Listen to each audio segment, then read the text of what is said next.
नितिन, आपकी जिंदगी का अगर सबसे दिलचस्प वाकया कहा जाए तो एक टॉप का आरजे होने के बाद भी एक दौर आपकी जिंदगी में आया था जब आपने समोसे बेचे हैं। वो क्या कहानी थी?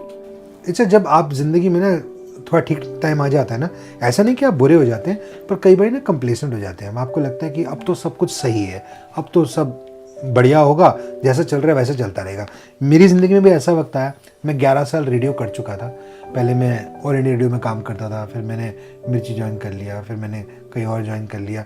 उसके बाद क्या हुआ, 11 साल मैं जब कर चुका था radio, then I came to a point जब मुझे लगा कि यार मुझे ना अभी स्टेशन बदलना है, मुझे अब यहाँ पे कॉन्ट्रैक्ट रिन्यू नहीं करना अपने। मैंने कहा कॉन्ट्रैक्ट जब तक चल रहा है मैं करूँगा, जब मैं खत्म कर दूंगा मुझे लगा तो क्या नौकरी तो मिल जाएगी। खुरापाती नितिन हूँ मैं, आज बोलूंगा हाँ नाम हो चुका है, आज बोलूंगा जॉब भाई आई एम लुकिंग अराउंड, बस एक फीलर भेजूंगा मार्केट में और अगले दिन तांता लग जाएगा। And that's what I honestly believe. चौड़े में नहीं सोच रहा था, पर मुझे लगा ये तो होगा ही होगा। Everyone's gonna call me, who wouldn't want खुरापाती Nitin to work with him. पर अच्छा ऐसा हुआ कि मैंने वो नौकरी छोड़ दी। I didn't have anything in my hand.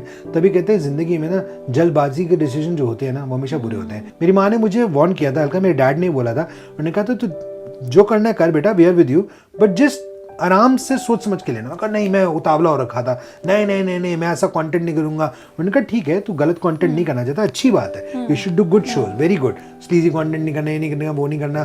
मैंने कहा मैं नहीं कर सकता, I am not the kind. उन्होंने कहा ठीक है, पर आराम से सोच। फिर मैंने जल्दबाजी में छोड़ दिया। And then what happened change my life forever. मैंने नौकरी छोड़ी और मैंने फीलर्स भेजे मार्केट में कि भाई खुरापाती नितिन जो है अब वो नौकरी छोड़ चुका है, he wants to join somewhere else. तो मैंने पहले दोस्तों के थ्रू फीलर्स भेजे। 1 हफ्ता, 2 हफ्ता, 3 हफ्ता, कोई कॉल नहीं, किसी ने पूछा नहीं कहाँ गया, क्यों छोड़ा, कुछ नहीं हो रहा था, कुछ काम नहीं हुआ फीलर से।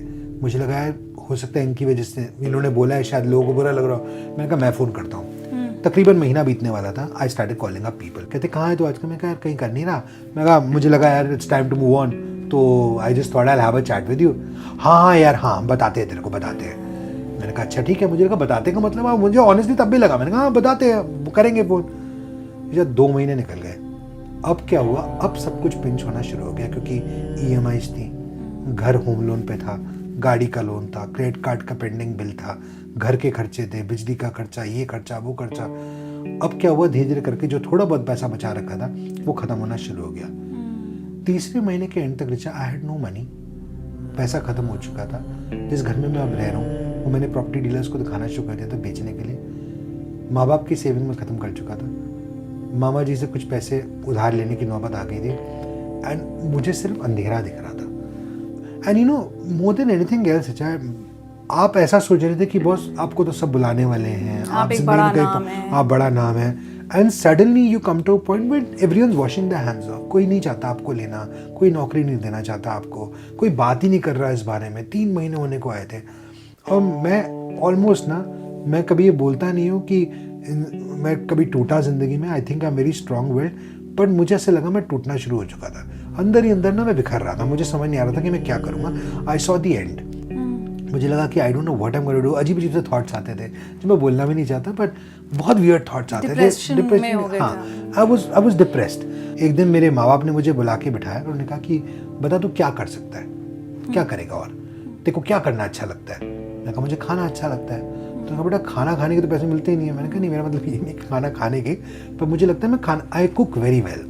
मतलब अगर मैं आरजे ना होता तो शायद मैं एक शेफ होता, तो मैं खाना अच्छा पका लेता हूँ। तो मैंने कहा बोला खाना, तो मेरे डैड ने कहा देख पैसे तो है नहीं, तो तू अगर खाना बनाएगा तो रेस्टोरेंट तुम खोल नहीं सकते, और तेरे को कोई रेस्टोरेंट में नौकरी नहीं देगा क्योंकि तेरा कोई एक्सपीरियंस नहीं है। तो जाके जो मतलब मुझे शेफ बनना है वो नहीं लेंगे तेरे को। तो मैंने कहा मुझे कुछ काम करना है। तो फिर हमने क्या करा, मैंने मेरे भाई ने एक छोटा सा खोखा किराए पे लेके गुड़गांव, तब गुड़गांव ही होता था, वहाँ पे हमने समोसे तल के बनाने बेचने शुरू करे। मैं खुद समोसे बनाता था, खुद तलता था, खुद बेचता था। एंड मेरा भाई मतलब he is always been a pillar for me. छोटा है मुझसे, पर वो सब कुछ छोड़ छाड़ के मेरे साथ, इसलिए वो मॉडलिंग करने की कोशिश कर रहा था उस टाइम पे, बट ही लेफ्ट एवरीथिंग। उसने कहा नहीं मेरा भाई ये कर रहा था, मैं उसके साथ करूँगा। तो ही जॉइन मी और हम वहाँ पे समोसे बना के बेचते थे। It was a learning process for me, क्योंकि जब कोई आता था दुकान पे कई बारी तो पहचान जाते थे कई बारी कि आप तो खुरापाती नितिन हो। तब कहते हाँ, पहले कहते अरे खुरापाती नितिन ना, हाँ। एंड देन 5 सेकंड के अंदर ना उनके जो वो जॉय था ना, जो खुशी थी ना, वो दया में बदल जाती थी। मुझे सिर्फ वो दया अच्छी नहीं लगती थी। मुझे ऐसा लगता था कि अगर मेरा काम है ये, मैं समोसे बना के बेच रहा हूँ, मैं उसमें भी खुश था। अपने खुद की मतलब खुददारी है ज़िंदगी में, अगर कोई भी काम छोटा बड़ा नहीं होता है, तो वो उनकी जो दया होती थी आंखों में, वो उनका शायद वो प्यार था, पर मुझे वो बिल्कुल अच्छा नहीं लगता। आप किस हालत में आ गए, वो वाली सिचुएशन, वो रिएक्शन। तो वो Daya instead of building me was breaking me more within. एक दो बार ऐसा हुआ कि उन्होंने पूछा और साथ में एक और बंदा आया, उसने डांट लगा दी, अक्ल नहीं का चटनी ढंग से डाल। तो उस मोमेंट पे ना रियलाइज हुआ कि शायद हमने भी ना कभी किसी रेडी पे किसी को बोल दिया, छोड़ो ढंग से क्या कंजूसी कर रहा है, चटनी डाल सकता। वही जब चटनी आपको बोली गई ना, तो आपकी जिंदगी की चटनी हो जाती है। जब वो होता है ना, भगवान जब छप्पड़ जब देता है ना, तो छप्पड़ फाड़ के देता है, जब लेता है तभी छप्पड़ फाड़ के ले लेता है। तो क्या हुआ कि हम 5 रुपए का समोसा बेच रहे थे, किस्मत ऐसी कि बाहर किसी ने और खोखा लगाया, उसने 4 का बेचना शुरू कर दिया, तो हमारी सेल डाउन हो गई। अब हमारी दुकान तक अंदर कोई आता ही नहीं था, बाहर से खड़े होकर ले लेते थे सब। तो हमने कहा भैया तो हो गया काम। तो फिर हमने छोले भटूरे बनाने शुरू किए। ये सब कुछ मैं ही कर रहा था। ये सब आप बना रहे थे? हाँ जी, मैं बहुत अच्छा खाना पका लेता हूँ। मैं बातें तो पका ही लेता हूँ, खाना भी। तो छोले भटूरे वगैरह बनाने शुरू करे, पर वो किसी तरीके से चला नहीं, और वो चला नहीं ऋचा। और फिर मुझे लगा कि अब तो हो ही गया, मतलब कहना नहीं चाहिए, पर आई थिंक मैंने घुटने टेक दिए थे। मुझे लगा दैट अब शायद मुझसे कुछ नहीं हो पाएगा। मुझे सिर्फ आर्जिंग करना आता था और कुछ आता ही नहीं था। एक्टिंग करनी आती थी, एक्टिंग का कोई स्कोप नहीं था ऐसा कुछ।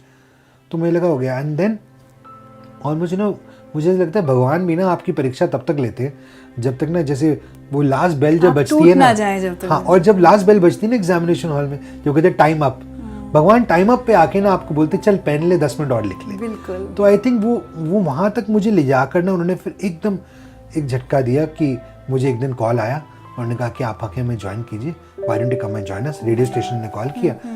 एक और अच्छी चीज़ जो रिचा, वो ये कि मेरे सो कॉल्ड जो दोस्त थे ना उस टाइम पे बहुत, वो इस दौरान गायब हो गए। एंड देन आई रियलाइज कि वो जॉनथन फिल्म में नितिन ब्रेडी के तो दोस्त कभी थे ही नहीं, वो सिर्फ खुरापाती नितिन के दोस्त थे। तो वो निकल लिए। और मतलब ऐसा वक्त आया जब मतलब बारिंग आई थिंक माय मामा जी एंड आई थिंक मैं गिनती के बोल सकता हूँ, एक और मेरा कोई दोस्त है, इन दोनों के अलावा किसी ने ये भी नहीं बोला था कि यार you going through a financial problem, let us help you in some way. But during this 6 month period नोरिचा, मेरी एक इनवर्ड जर्नी हुई थी। मैं वैसे कहीं नहीं गया, पर मैं वैसे बहुत घूमा इस 6 महीने में, अपने अंदर ही घूमा। इतना घूमा, इतना मैंने अंदर अपनी जर्नी करी कि मुझे समझ आ गया कि मुझे अब अगर मैं रेडियो पे आया तो मुझे क्या करना है। तो जब उन्होंने मुझे कॉल किया, कहा कि आप आके रेडियो करिए, मैंने कहा, मेरा पहला आंसर था वियर्ड आंसर, मैंने कहा मैं आऊँगा पर मैं अपने तरह का रेडियो करूँगा। सो वहाँ ना पॉज था उस तरफ से ना 5 सेकंड का, बिकॉज उन्होंने सोचा कि पागल आदमी है क्या, एक तो 6 महीने से उसके पास काम नहीं, समोसे बना के बेच रहा है, वो भी फ्लॉप हो रखे हैं, और ये कह रहा है कि मैं अपने तरह का रेडियो करूँगा। तो उन्होंने बस इतना बोला बड़े तमीज से, उन्होंने कहा कि आप सोच लो, और फोन रख दिया उन्होंने। फिर हफ्ता कॉल नहीं आया। मुझे लगा मैंने तो कर दिया, कहते ना कुल्हाड़ी पैर पे नहीं, पैर उठा के कुल्हाड़ी पे मार दिया मैंने। तो मैं बैठा था, मुझे लगा पता नहीं क्या होगा। एंड देन उनका फिर कॉल आया, उन्होंने कहा कि आप आके बात तो करो, क्या करना है। Then when I went to them, I told them, I said मुझे CSR करना है। कहा CSR? मैंने कहा कॉर्पोरेट सोशल रिस्पॉन्सिबिलिटी के जो आप इवेंट्स करते हैं, चीज़ें करते हैं एज ए कंपनी, मैं रेडियो पे करना चाहता हूँ। तो उन्होंने मुझे बोला तो हॉस्पिटल FM बना रहा है, तो गरीबों की मदद, बीमारों की मदद, ये कोई इंटरेस्टिंग है? तो मैंने उनसे बस एक बात की, मैं कहता देखो जब भी आप एंटरटेन होते हो, कुछ अच्छी चीज़ सुनते हो, आपके चेहरे पे स्माइल आती है, लेकिन जब आप कोई अच्छा काम करते हो ना, तब भी आप मुस्कुराते हो। यानी कि अच्छा काम इज एंटरटेनिंग।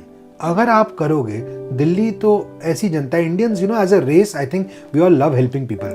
मैं कहा दिस विल, कोई मोटिवेट कर दे तो हमें अच्छा लगता है। मैं कहा it will connect with them, people would want to hear it.